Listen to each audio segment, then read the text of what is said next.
Of recent, I've been reading this book so-called As a Man Thinketh, So As He Is by James Allen. So I managed to quote out a few points. Most especially, I'm going to talk about how your thoughts are linked to your character. As of recent, I'm teaching mindset.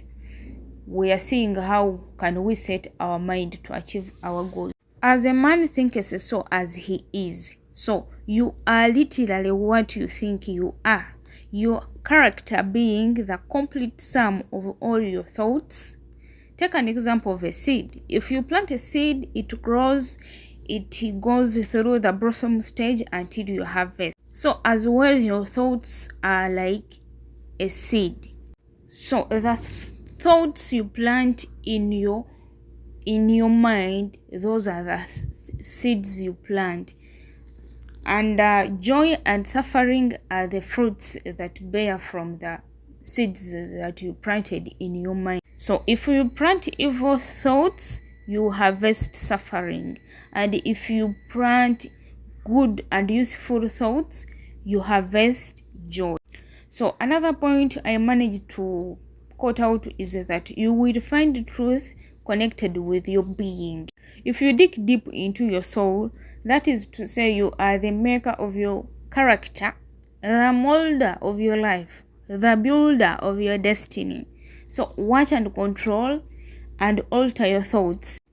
Trace their effects upon you yourself, upon others, and upon your life. So it all starts in your mind, in your thoughts. So how are you going to understand your thoughts, and how are you going to practice, to understand your effects of planting good thoughts in your mind? So it is done by being patient, by practicing, by investigating and utilizing your experience.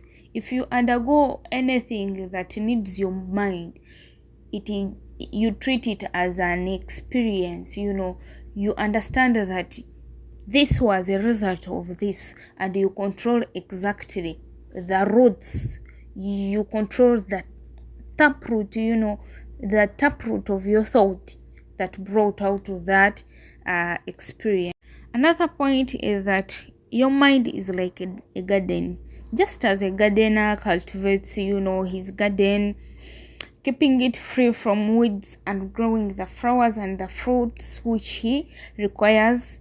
That is to say that weed out all the wrong, useless and impure thoughts and plant the seeds of the right, useful and pure thoughts. You will cultivate the fruits and flowers of joy. I hope you got that better. So thought and character are one. You are where you are because of your thoughts. I normally hear about the thing that you are what you are just because you are the creator of your own environment. So there is nothing like a chance, nothing like luck. All people you see winning golden medals, it is not by luck. They put in much effort you don't see. You only see the results. So you only congratulate them after achieving that golden medal. But deep down, you don't know the work they had to put in to achieve that medal. So good thoughts bear good fruits, and bad thoughts bear bad thoughts. As the Lord and Master of your thoughts, you yourself, you are the Lord and the Master of your thoughts. So you are the creator, the shaper, and the author of your environment. It means that you attract exactly that you are. Excuse me, I don't want to blow your mind, Just know exactly that the environment, everything around you, it is because of you, your thoughts. So everything starts in your mind.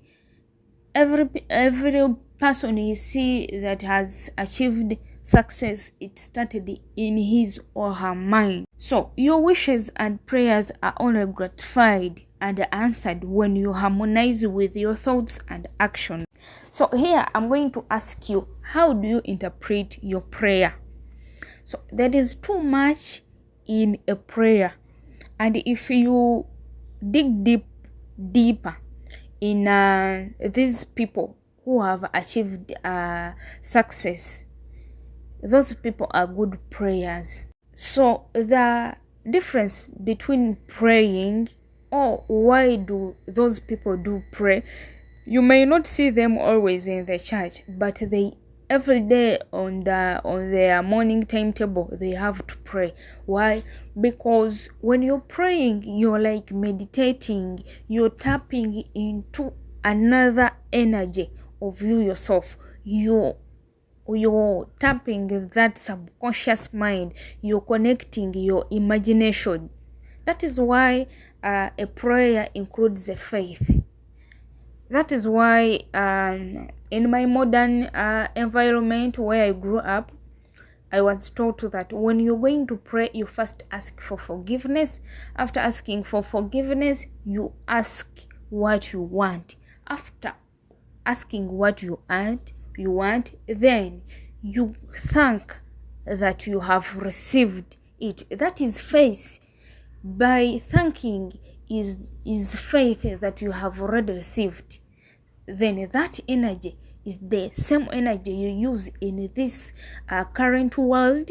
You tap in your energy and you achieve your goal. So I will say this loud and clear, that good thoughts and actions can never produce bad results. As well, bad thoughts and bad actions can never produce good results. As simple as that. So don't expect good results from bad actions. You get? I'm going to come back anyway. I'm going to give you more hits about mindset. It is still Mariam. Currently, I'm tapping on mindset. Stay tuned. I love you all. I don't want to blow your mind anyway. We shall talk more about your thoughts, your mind in the next video. Thank you.